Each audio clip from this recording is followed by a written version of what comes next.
Okay, hi everyone, welcome back, and in this update we are going to check out XCN's price chart. And first things first, let's actually start today's video by checking indicators and be a bit different. So what is going on in here? And as you can see in MACD, unfortunately we are still having a sell signal. And what is happening in a stock RSI? Let's just bring it up. Where is it? There we go.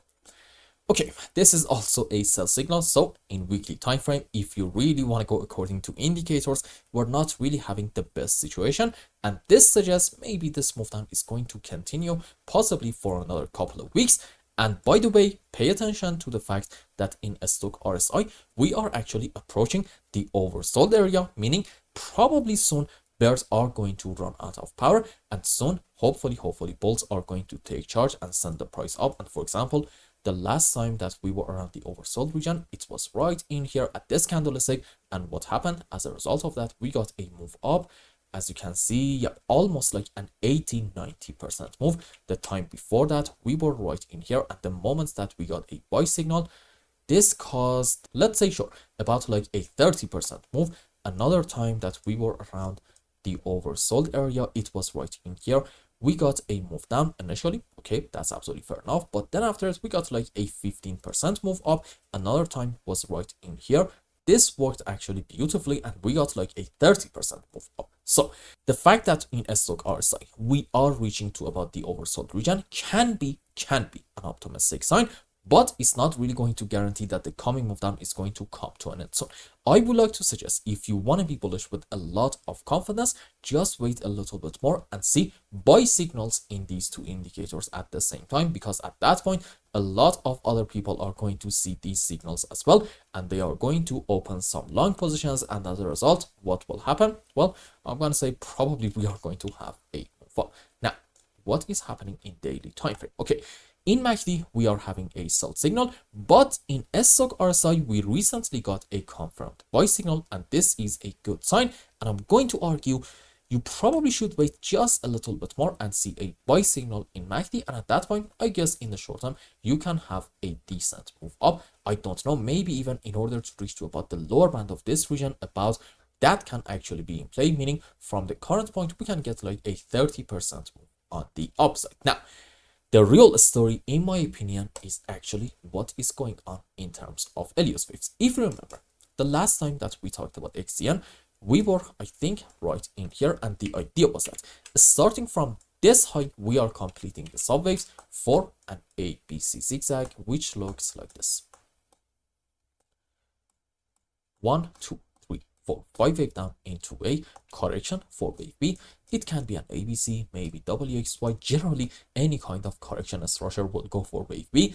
And then we're going to have another 5 down into wave C. And the idea back then, at least, was that this is 5 wave down to about this point into an A leg, followed by that to around this high. We can have an ABC, either a flat or maybe a zigzag, doesn't matter, into B. And then we said, look, this might be wave 1, correction for 2, another move down into wave 3. And in the short term, odds are we are going to witness a move up, but that move is going to be a correction structure into this wave 4. And then what are we going to have? Yep, you guessed it right, another move down into wave 5. And I'm going to argue, sure, it seems like that we are going according to that scenario, and there's actually an argument to be made for this move up to be a correction for wave 4. And you can say, I don't know, maybe like we are having at the moment a 1, 2, 3, 4, 5 wave down into wave 5. Like, do not get me wrong, this can absolutely be in play. And at that point, you can argue, you know what, we have completed the subwaves for our ABC zigzag, and then it's going to be time to have a massive bounce back in XCN,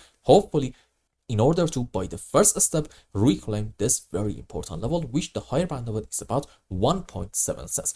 Do not get me wrong, this scenario can be in place, suggesting in the short term, we're going to have a move on the downside. However, based on the signs that I'm seeing, I'm going to argue maybe this isn't necessarily going to be in play. But before we talk about what is my primary scenario, let me actually tell you about a possibility suggesting the low is already in, and in it, it actually requires that you kind of sort of ignore the fact that in this phase up, by like the smallest margin, we actually took this important high. If you want to do that, then okay, I think you have a very compelling argument for this whole move to be an A, B, C, D, E, in form of a triangle structure right in here, and this can be another 5 wave down into wave C, which means what? Yep, basically the final low is already here. Do we have some more sort of kind of optimistic signs? Yes. You see, if you want to say that we're gonna have our final low around here, then okay, find me off of the lowest low in this region, a 1, 2, 3, 4, 5, in order for me to flip bullish. This specific example is called an impulsive structure. Rules for it are we should not have overlapping of the waves between wave 2 and 4, and in any kind of 5 wave, doesn't really matter which kind. Wave 3 is simply not allowed to be the smallest wave.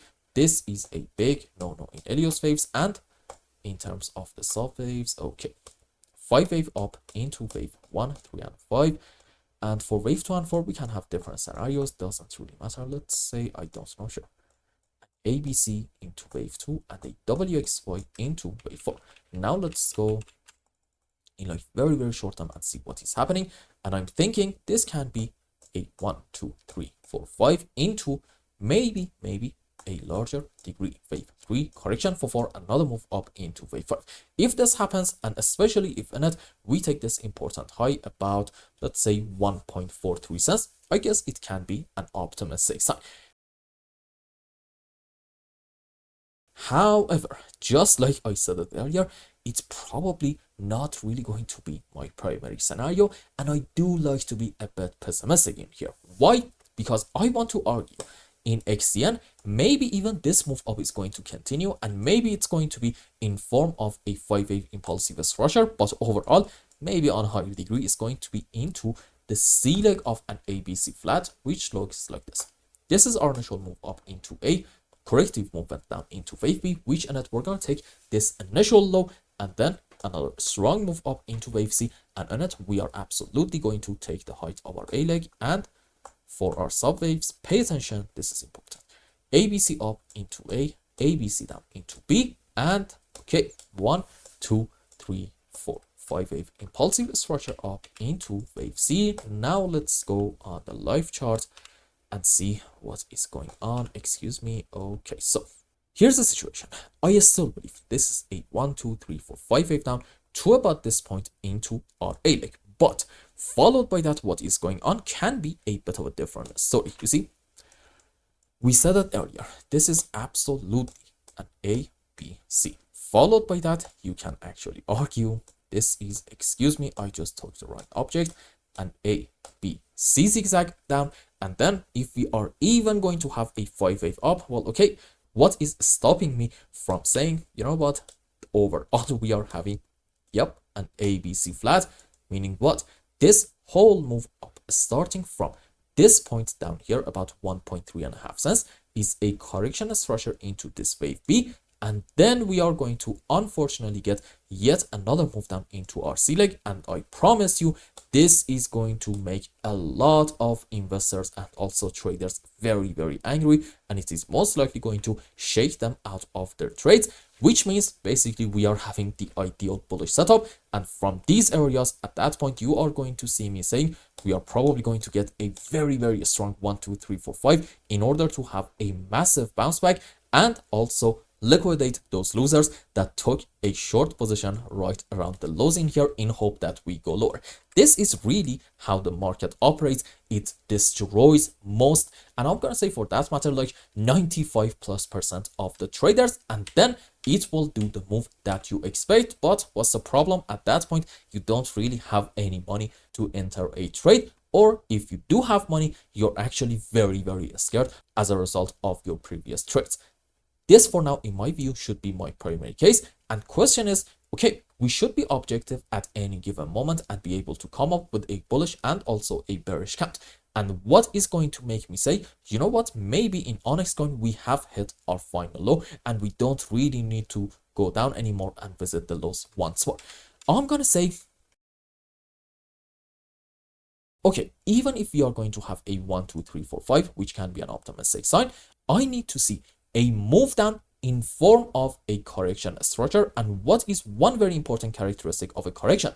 Yep, you know it, being very, very slow and choppy. So basically, I'm trying to tell you, if you want to be bullish in XCN, you want to see first things first, this move up continuing a little bit more in order to complete the subwaves for a beautiful 5 wave. And then even according to the most bullish count, we are going to have a move down, but the move itself is not really that important. Okay, you need to pay full attention to the shape of the move, because that is really the key, and it's going to determine whether the final low is already in or not. Like, do not get me wrong, all the things that we just discussed is for like very short-term price action. If you don't really care about that at all, and for example, it's not really your concern what is going to happen in the next, I'm gonna say probably week or two, okay, just be calm and be bullish in XCN, because overall I think there's like a very high chance we are having 5 up into 1, correction for wave 2, a strong move up into wave 3, almost as you can see, yep, like a 40x move, and the current move down most likely is going to be a correction for 4, meaning but after it's over, we are going to have in the cycle, in my view, yet another strong move up into wave 5. So overall, in the mid to long term, one way or the other, we are looking fantastic and bullish. But if you also care about the short-term price action, just wait a little bit more and watch the current price action very closely, and you want to say a move up followed by a slow move down. And I hope I explained everything well and you understood what is going on in XCN's price chart. Anyway, if you found any value in my content, I would really appreciate if you like this video and consider subscribing to my channel and follow me on Twitter. And if you want more, maybe you want a complete analysis for your own specific crypto, or maybe you want to learn some decent TA in order to be able to make good money in the markets, you can become a member and ask me anything you want. And until the next update, I hope you have a wonderful time. Goodbye.